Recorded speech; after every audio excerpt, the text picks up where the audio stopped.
Hello and welcome to Touch to Click. In this video we will show you how to change notification sound on Google Messages in Android so you can customize your message alerts. Now let's get started. Step 1. Open the Google Messages app. This is the default texting app on many Android phones where you receive and send SMS messages. Step 2.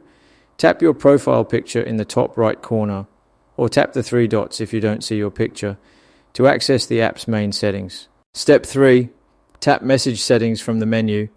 This section lets you customize various options related to your messaging experience. Step 4.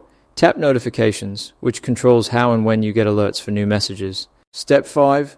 Under Default Settings, tap Incoming Messages to change the notification settings specifically for new texts. Step 6. Tap Sound and choose your desired notification tone from the list. This allows you to pick the alert sound you want for incoming messages. Thanks for watching, and don't forget to subscribe to Touch to Click for more helpful videos.